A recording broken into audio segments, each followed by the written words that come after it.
The Trump administration escalating tensions with Venezuela, seizing an oil tanker off the coast of the South American nation. The United States currently has a full investigative team on the ground, on the vessel, and the United States does intend to seize the oil. However, there is a legal process for the seizure of that oil, and that legal process will be followed. Administration officials say the tanker was carrying sanctioned oil from Venezuela and Iran. It was a successful operation directed by the president to ensure that we're pushing back on a regime that is systematically covering and flooding our country with deadly drugs. Video posted by Attorney General Pam Bondi shows members of the Coast Guard rappelling onto the tanker to carry out a seizure warrant.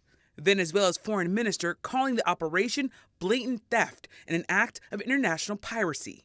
It's the latest move against the authoritarian leader of Venezuela, Nicolas Maduro. And adding insult to injury, this year's Nobel Peace Prize winner, Venezuelan opposition leader Maria Corina Machado, says the U.S. helped her get out of the country to collect her award in Oslo. I am very hopeful Venezuela will be free.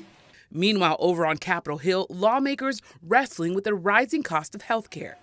Today, the Senate took up two dueling plans from Republicans and Democrats, but both failed. The suffering of people is going to be enormous and heart-wrenching.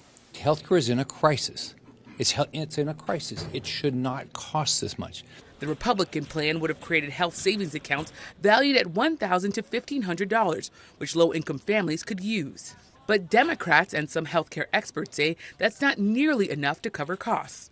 The Democratic plan would have extended ACA subsidies for 3 years, but Republicans say that's just giving money to insurance companies.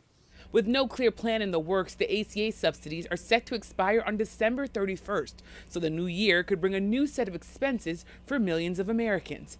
Yamiche Alcindor, NBC News, the White House.